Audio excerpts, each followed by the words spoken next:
asked my local Digimon group what they thought of Digifest. It's drilled. I've got that on camera. You gotta take that off. Oh, sure. I'll definitely take that out. That's definitely going in. It's pretty sad. And the game in general. Hi. Hello. Digifest. Yes. Cardiff. Yes. You won. I did. You luckily. did. You played Jesmon. I did. Hello. What did you play at Digifest? I played Blue, and I started playing it the night before, for 2 hours. Yeah.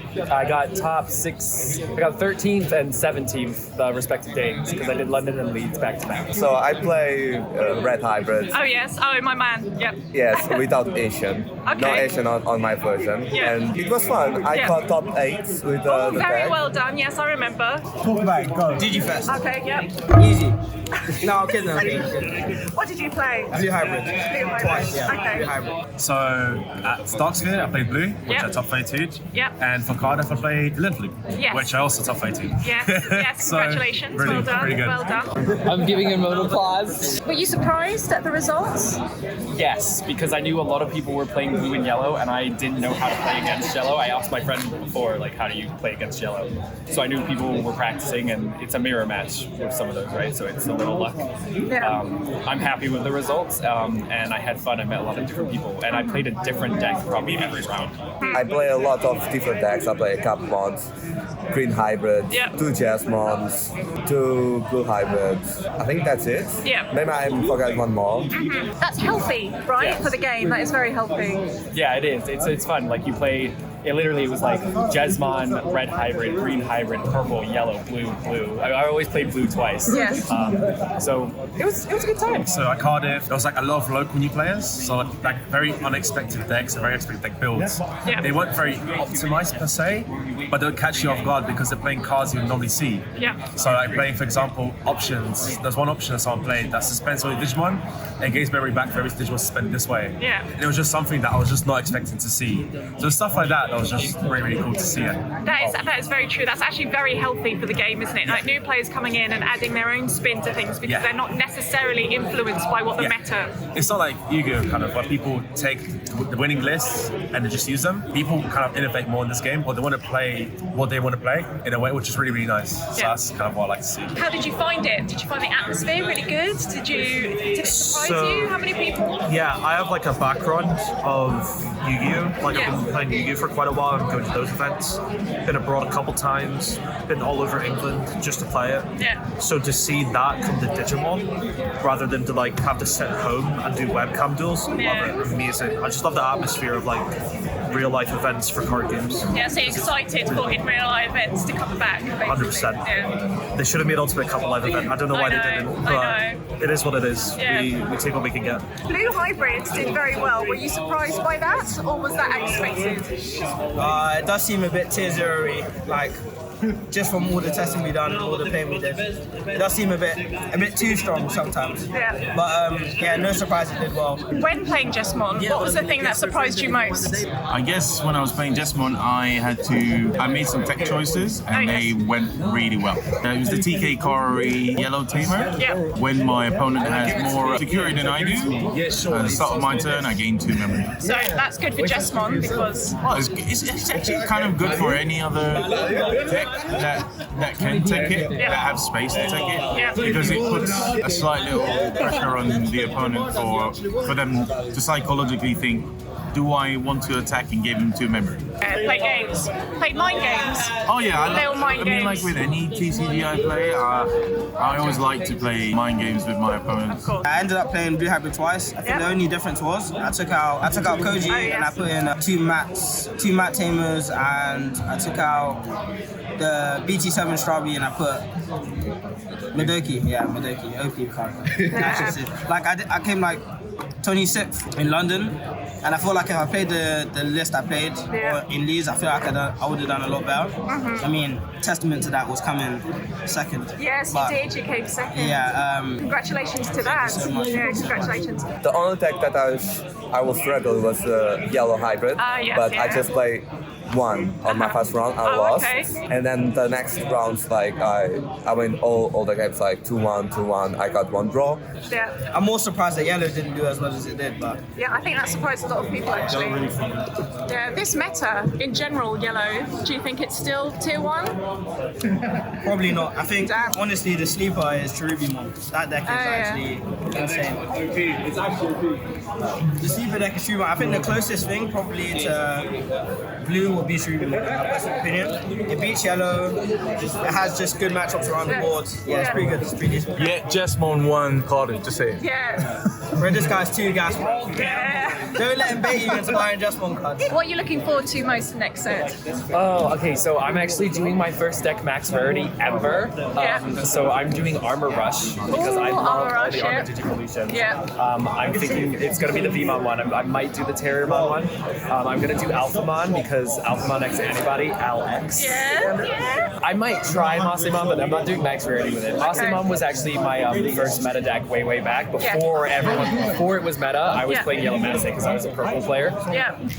Yellow Rapidmon. Yellow Rapidmon and Imperial. Those are the 2 decks. I want to play Mastimon as well.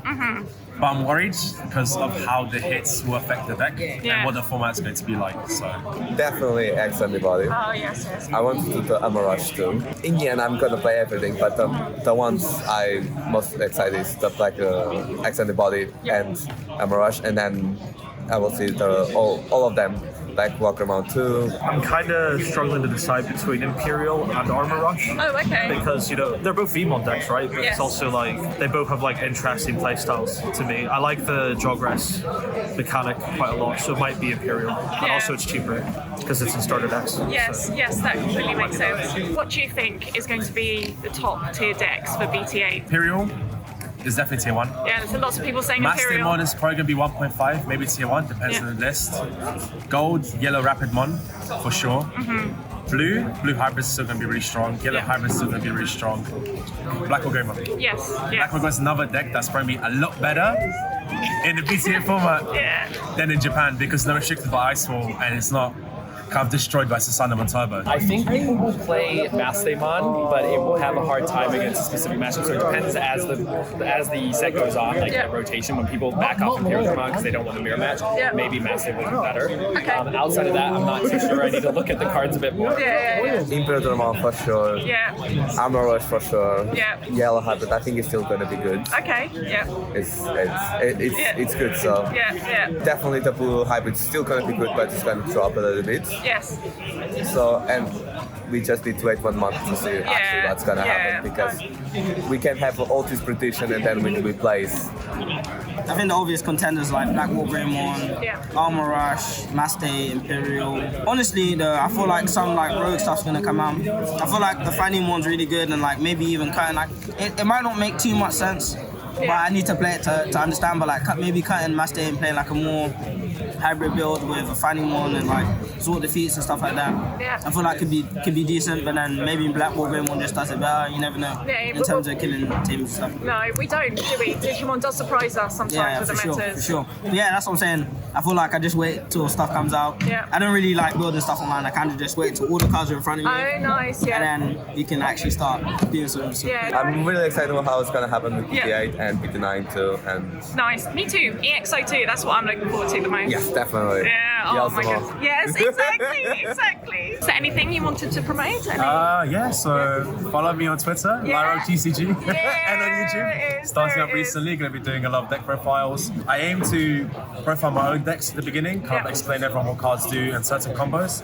For example, like what I'm playing today, which is Cerberus Monturbo with no Lilith Loop. So it's interesting because it's sort of decks you won't get to see very often, but it might be something that you could try at locals, especially since Icemon's still at 4. So you've got the spicy spice, basically, always spice. And now for some Mulligan and side deck hot takes. One last thing before everyone goes. What do you think of the Mulligan and Sideboard? Do you think any of them should stay? Should both go? They should keep both, but I can understand why people wouldn't want side deck. Mulligan, taking away Mulligan ruins the game, in my personal opinion. Because then it goes back to you draw your first 5 cards and then you can't play the game. Whereas at least if you draw your first 5 cards and you can Mulligan, you draw another 5 crap cards, then it worked out. I agree. But Mulligan should stay. Side deck should stay. I just think they shouldn't have introduced them both at the same time. nah, that was perfectly fine. It's perfectly fine. I feel like it's perfectly fine. But if they're gonna reduce it to 5, they might as well just get rid of it. Because 10 was a little bit. The way you built your side deck compared to other games was like it had to be very focused, if that makes sense. So it had to be more of cards you already play in your deck. Yeah. Mega changes, which kind of changes like the way your deck plays towards the end game. Yeah. Or like option cards that interact with another deck in a certain way, but a high volume of them in your side deck, which didn't leave like it left like kind of like odd spaces in your side deck where by the end of it you might have only had like one space left and had to play one off. It didn't feel quite right, but I mean I think they should probably go to like 15 maybe, or just not have it. What do you think of the argument that I've read some people say that some decks benefit from side decks more than others, and it is unfair, therefore, to have side decks because of that? I don't think that's. I mean, to an extent, there might be a deck that's better, but that's like anything. Like you get cards in the game that just like, oh, it's got more support. Yeah. At the end of the day, when you make your side deck, you are playing that deck and seeing how you can stack up against all the other decks, including the mirror match. Then you design your side deck afterwards to be like, these are the matches I'm having struggled with after I've made the rock solid deck. These are the stuff I want to switch out. That's my opinion. So I don't think that's a thing. Blue literally had the worst side deck options of all the colors, and it's still the best deck. Yeah. So, I don't know, if you're not playing blue and you're complaining, then Side deck. Everyone now you have to play blue. That's if you're not playing blue, good on you. That's cool. Yeah. But like, I think if anyone should be complaining, and even the blue players can't complain because their deck is amazing, is that everyone else had like really solid sideboard cards, whereas blue had like maybe Aqua Viper, Metal Garurumon EX1. Yeah. But apart from like those cards, everything else was like super situational. And then even the Metal Guru EX1, mega situational. Aqua Viper is like probably like between Aqua Viper, Supreme Cannon, and something else. Those are like the ones where you more or less always kind of side them in. But everything else was like, I could have played Digifest about a side that could be pretty happy. yeah. Do you think then side decks are here to stay, or do you think they're going to get rid of them? I think potentially they'll probably just get rid of it or keep it at 5. Yeah. And I think that's just because player base kind of don't really want it. Yeah. But I think it's definitely a good and healthy thing for the game, because it just means that you can build a deck, have a really bad matchup or a not so great matchup, and have a chance to beat it, which is always good. Like, I don't see why that wouldn't be good. But other than that. Yeah.